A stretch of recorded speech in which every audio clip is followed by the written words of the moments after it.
Hi hello welcome to PSC tricks with Ammu.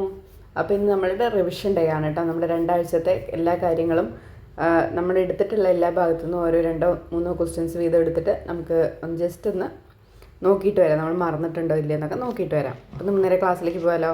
ഒന്നാമത്തെ question നോക്കാം. British ആധിപത്യത്തിനെതിരെ ഉയർന്നു വന്ന ആദ്യത്തെ ബഹുജന സമരം ഏത്? ബ്രിട്ടീഷ് ആധിപത്യത്തിന് നേരെ ഉയർന്നു വന്ന ആദ്യത്തെ ബഹുജന സമരം ഏത്? 1857 ഒന്നാം സ്വാതന്ത്ര്യ സമരമാണ് ആൻസർ. ഇന്ത്യയുടെ തീരദേശ ദൈർഘ്യം എത്ര?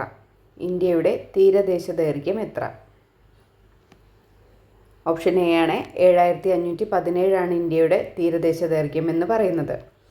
ഭരണഘടനാ നിർമ്മാണ സഭ രൂപീകൃതമായതെന്ന്? ഭരണഘടനാ നിർമ്മാണ സഭ രൂപീകൃതമായതെന്ന്?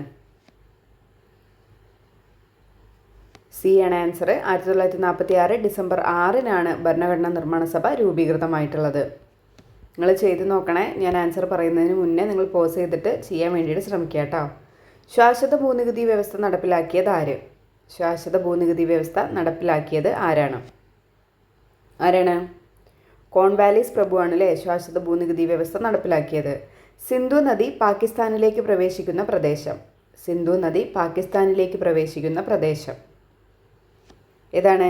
ചില്ലാറാണ് കേട്ടോ, ചില്ലാറ്. ബാലവേല നിരോധനത്തെക്കുറിച്ച് കുറിക്കുന്ന ആർട്ടിക്കിൾ ഏത്? ബാലവേല നിരോധനത്തെക്കുറിച്ച് കുറിക്കുന്ന ആർട്ടിക്കിൾ ഏതാണ്? Option D 24. മൗലികാവകാശ ലംഘനം നടന്നിട്ടുണ്ടെങ്കിൽ സുപ്രീം കോടതിയെ സമീപിക്കുവാനുള്ള ആർട്ടിക്കിൾ ഏതാണ്? മൗലികാവകാശ ലംഘനം നടന്നിട്ടുണ്ടെങ്കിൽ സുപ്രീം കോടതിയെ സമീപിക്കുവാനുള്ള ആർട്ടിക്കിൾ ഏതാണ്? Option C 32. 16ാമത് കേരള നിയമസഭ ഇലക്ഷനിൽ വിജയിച്ച വനിതകളുടെ എണ്ണം? 16ാമത് കേരള നിയമസഭ ഇലക്ഷനിൽ വിജയിച്ച വനിതകളുടെ എണ്ണം? Option D 11. പൊട്ടാസ്യം പെർമാംഗനേറ്റ് ചൂടാക്കുമ്പോൾ ലഭിക്കുന്ന വാതകം? പൊട്ടാസ്യം പെർമാംഗനേറ്റ് ചൂടാക്കുമ്പോൾ ലഭിക്കുന്ന വാതകം? ഓപ്ഷൻ ഡി ഓക്സിജൻ ആണ് കറക്റ്റ് ആൻസർ. 2026 നടന്ന 77ാമത് റിപ്പബ്ലിക് ദിനാഘോഷ ചടങ്ങിന് സംഗീതം നൽകിയത് ആര്?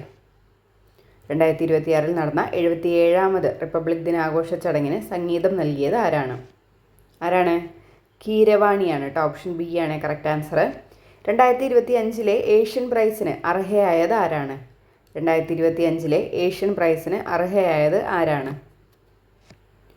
അഞ്ജന മേനോനാണ് കേട്ടോ. 2025 ഏഷ്യൻ പ്രൈസ് ലഭിച്ചത് ആർക്കാണ്? അഞ്ജന മേനോൻ.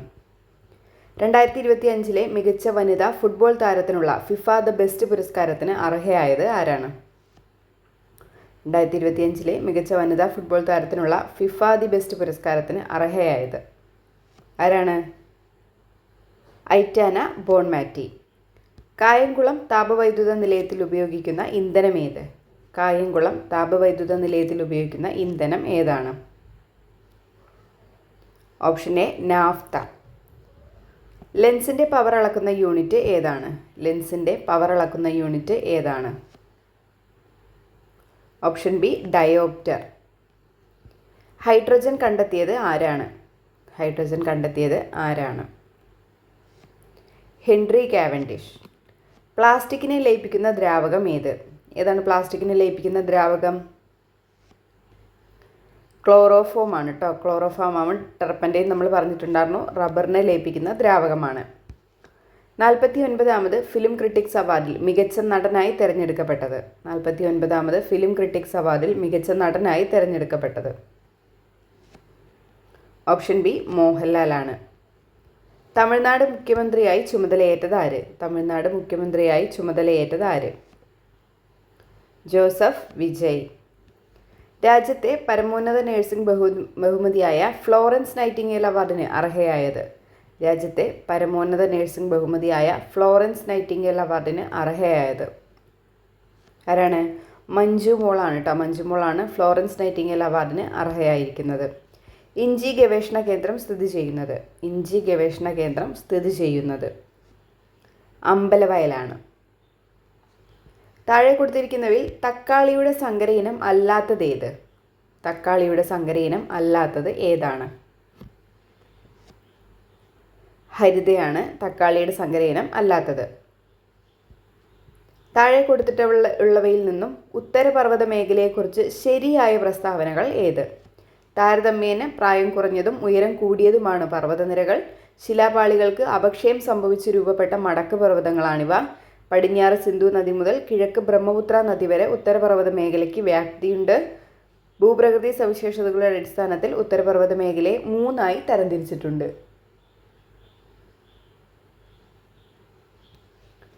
കറക്റ്റ് ആൻസർ കിട്ടിയോ? താരതമ്യേന പ്രായം കുറഞ്ഞതും ഉയരം കൂടിയതുമാണ് ഈ പർവ്വതനിരകൾ. ശരിയായ സ്റ്റേറ്റ്മെൻ്റ് ആണ് അല്ലേ? ശിലാപാളികൾക്ക് അപക്ഷയം സംഭവിച്ച് രൂപപ്പെട്ട മടക്ക് പർവ്വതങ്ങളാണിവ. ആണോ? അപക്ഷയമല്ല, വലനം സംഭവിച്ചിട്ടാണ് അല്ലേ? വലനം സംഭവിച്ചിട്ട് രൂപപ്പെട്ട മടക്ക് പർവ്വതങ്ങളാണ് ഉത്തരപർവ്വത മേഖല എന്ന് പറയുന്നത്. മനസ്സിലാവുന്നുണ്ടോ? അപക്ഷയമല്ല, വലനമാണ്.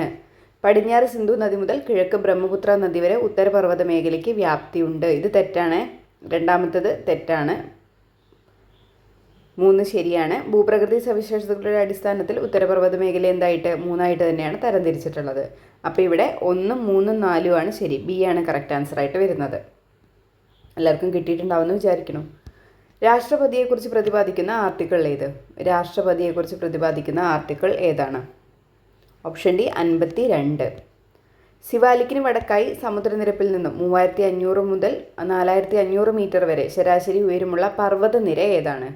സിവാലിക്കിന് വടക്കായി സമുദ്രനിരപ്പിൽ നിന്നും 3500 മുതൽ 4500 മീറ്റർ വരെ ശരാശരി ഉയരമുള്ള പർവ്വതനിര ഏതാണ്? Option C ഹിമാചലാണ്. ശ്രീനഗറിനെ കാർഗിലുമായി ബന്ധിപ്പിക്കുന്ന ചുരമേത്? ശ്രീനഗറിനെ കാർഗിലുമായി ബന്ധിപ്പിക്കുന്ന ചുരമേത്? Option A സോജിലയാണ്. ഗാണ്ഡുവാൾ മേഖലയിൽ കാണപ്പെടുന്ന വേനൽക്കാല പുൽമേടുകൾ ഏവ? ഗണ്ഡുവാൾ മേഖലയിൽ കാണപ്പെടുന്ന വേനൽക്കാല പുൽമേടുകൾ ഏവ? Option A ബുഗ്യാലാണ്. ശൈത്യകാലത്തിൻ്റെ വരവോടെ ആരംഭിക്കുന്ന കാർഷിക കാലം ഏത്? ശൈത്യകാലത്തിൻ്റെ വരവോടെ ആരംഭിക്കുന്ന കാർഷിക കാലം ഏതാണ്? ഓപ്ഷൻ സി റാബിയാണ്. താഴെ തന്നിരിക്കുന്നതിൽ സ്റ്റേറ്റ് ലിസ്റ്റിൽ ഉൾപ്പെടാത്തത് ഏത്? താഴെ തന്നിരിക്കുന്നതിൽ നിന്നും സ്റ്റേറ്റ് ലിസ്റ്റിൽ ഉൾപ്പെടാത്തതാണ് ചോദിച്ചിരിക്കുന്നത്. ഓപ്ഷൻ ഡി വിദ്യാഭ്യാസമാണ് കറക്റ്റ് ആൻസർ. 1991 സാമ്പത്തിക പരിഷ്കരണങ്ങളുടെ ലക്ഷ്യങ്ങളിൽ പെടാത്തത് ഏതാണെന്നാണ് ചോദിച്ചിരിക്കുന്നത്. സ്വകാര്യ മേഖലയ്ക്കുള്ള നിയന്ത്രണങ്ങൾ മാറ്റുക, വിവിധ മേഖലകളിലെ ഗവൺമെൻറ് നിയന്ത്രണങ്ങൾ കുറയ്ക്കുക, വിദേശ രാജ്യങ്ങളുമായിട്ടുള്ള വ്യാപാര നിയന്ത്രണങ്ങൾ നീക്കം ചെയ്യുക, ആഗോളവൽക്കരണത്തിൽ സർക്കാരിൻ്റെ ഇടപെടലുകൾ വർദ്ധിപ്പിക്കുക. ഏതാണ് പെടാത്തത്? ഓപ്ഷൻ ഡി ആണ് ആൻസർ. ഓസോൺ പാളിക്ക് ഹാനികരമാകുന്ന CFCയിലെ ഘടകം ഏതാണ്? ഓസോൺ പാളിക്ക് ഹാനികരമാകുന്ന CFCയിലെ ഘടകം ഏതാണ്? ഓപ്ഷൻ ബി ക്ലോറിനാണ്. ഏറ്റവും ചെറിയ ആറ്റം ഏത് മൂലകത്തിൻ്റേതാണ്? ഏറ്റവും ചെറിയ ആറ്റം ഏത് മൂലകത്തിൻ്റേതാണ്? Option B helium. അമോണിയ നിർമ്മാണത്തിൽ ഉപയോഗിക്കുന്ന ഉൾപ്രേരകം ഏതാണ്? അമോണിയ നിർമ്മാണത്തിൽ ഉപയോഗിക്കുന്ന ഉൾപ്രേരകം ഏതാണ്? ഓപ്ഷൻ എ ഇരുമ്പ്. നീൽ ദർപ്പൺ എന്ന നാടകം രചിച്ചത് ആര്? നീൽ ദർപ്പൺ എന്ന നാടകം രചിച്ചത് ആര്? ഓപ്ഷൻ ഡി ദീനബന്ധു മിത്ര. സാന്താൾ കലാപം നടന്ന വർഷം ഏത്? സാന്താൾ കലാപം നടന്ന വർഷം 1855 താഴെ പറയുന്നവയിൽ ഉൽ ഗുലാൻ എന്നറിയപ്പെടുന്ന കലാപം ഏത്? ഉൽ ഗുലാൻ എന്നറിയപ്പെടുന്ന കലാപം ഏത്? ഓപ്ഷൻ സി മുണ്ട കലാപം. വിദ്യാഭ്യാസ വകുപ്പ് കൈകാര്യം ചെയ്യുന്ന മന്ത്രി ഏത്? നമ്മുടെ 16ാം നിയമസഭയിലെ വിദ്യാഭ്യാസ വകുപ്പ് കൈകാര്യം ചെയ്യുന്ന മന്ത്രി ആര്? നിലവിലെ വിദ്യാഭ്യാസ മന്ത്രി ആരാണ്? എൻ ഷംസുദ്ദീൻ ആണ് കേട്ടോ. നിലവിലെ വിദ്യാഭ്യാസ വകുപ്പ് മന്ത്രി ആരാണ്? എൻ ഷംസുദ്ദീൻ. താഴെ പറയുന്ന പ്രസ്താവനയിൽ തെറ്റായത് ഏത്? തെറ്റായതാണ് ചോദിച്ചിട്ടുള്ളത്. 16ാം നിയമസഭ നിലവിൽ വന്നത് 2026 മെയ് 18 ഡെപ്യൂട്ടി സ്പീക്കർ ഷാനിമോൾ ഉസ്മാനാണ്. നിലവിലെ നിയമസഭാ സെക്രട്ടറി ഷാജി സി ബേബിയാണ്. രമേശ് ചെന്നിത്തല മത്സരിച്ചത് പറവൂർ മണ്ഡലത്തിലാണ്.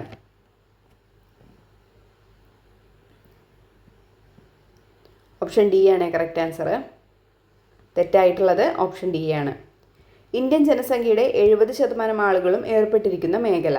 ഇന്ത്യൻ ജനസംഖ്യയുടെ 70% ആളുകളും ഏർപ്പെട്ടിരിക്കുന്ന മേഖല. പ്രാഥമിക മേഖല. കേരള സിംഹം എന്ന നോവൽ എഴുതിയത് ആര്? കേരള സിംഹം എന്ന ചരിത്ര നോവൽ എഴുതിയത് ആരാണ്? സർദാർ KM പണിക്കർ. സ്ഥിരമായിട്ട് ചോദിക്കുന്ന ഒരു ക്വസ്റ്റ്യൻ ആണ്. കുണ്ടറ വിളംബരം നടന്ന വർഷമേത്? കുണ്ടറ വിളംബരം നടന്ന വർഷമേത്? 1809 ജനുവരി 11. 1809 ജനുവരി 11. ബി ആണ് കറക്റ്റ് ആൻസർ. കേരളത്തിലെ ആദ്യത്തെ റെയിൽവേ പാത നിർമ്മിച്ച വർഷം. കേരളത്തിലെ ആദ്യത്തെ റെയിൽവേ പാത നിർമ്മിച്ച വർഷം.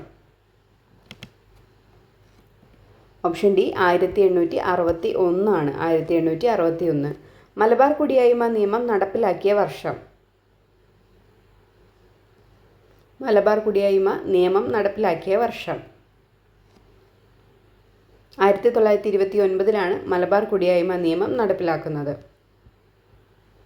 കേരളത്തിലെ ആദ്യത്തെ കയർ ഫാക്ടറി ആരംഭിച്ചത് എവിടെ? കേരളത്തിലെ ആദ്യത്തെ കയർ ഫാക്ടറി ആരംഭിച്ചത് എവിടെ? Option B Alappuzha. താഴെ പറയുന്നവയിൽ തെറ്റായത് ഏത്? വൈകുണ്ഠസ്വാമികൾ, സമത്വ സമാജം, അയ്യങ്കാളി, സാധുജന പരിപാലന സംഘം, വാഗ്ബടാനന്ദൻ, ആത്മവിദ്യാസംഘം, ശ്രീനാരായണ ഗുരു, സഹോദര പ്രസ്ഥാനം. നമുക്കറിയാമല്ലേ, ഡി ആണ് തെറ്റായിട്ടുള്ളത്. ആൻസർ ഡി ആണ്, ഓപ്ഷൻ ഡി. 2026 G7 ഉച്ചകോടിക്ക് ആതിഥ്യം വഹിക്കുന്ന രാജ്യമേത്? 2026 G7 ഉച്ചകോടിക്ക് ആതിഥ്യം വഹിക്കുന്ന രാജ്യം. Option A France. ജൂമിംഗ് കൃഷിരീതി ചെയ്തു വരുന്ന മോൻപ, മിഷ്മി, നാഗ ഗിരിവർഗ വിഭാഗം കണ്ടുവരുന്ന ഹിമാലയൻ ഭാഗം ഏതാണ്? ഓപ്ഷൻ എ അരുണാചൽ ഹിമാലയം. താഴെ കൊടുത്തിട്ടുള്ള സൂചനയിൽ നിന്ന് ഉത്തരം കണ്ടെത്തുക. ഗുജറാത്ത് തീരസമതലത്തിന് തെക്ക് ദമൻ മുതൽ ഗോവ വരെ വ്യാപിച്ചിരിക്കുന്നു. തീരസമതലം ഇടുങ്ങിയതാണ്. ധാരാളം മഴ ലഭിക്കുന്ന ആർദ്ര കാലാവസ്ഥയാണ്. പാറക്കൂട്ടങ്ങൾ, ദ്വീപുകൾ, ക്ലിഫുകൾ എന്നിവ കാണപ്പെടുന്നു. എന്താണ് ഉത്തരം? ഏതിനെക്കുറിച്ചാണ് ഇവിടെ പറയുന്നത്?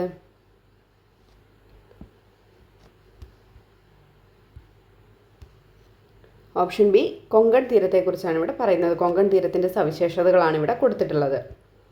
ഇന്ത്യയിലെ പ്രധാന ജലപാതകളിൽ ഒന്നായ NW3 കാണപ്പെടുന്ന തീരമേത്?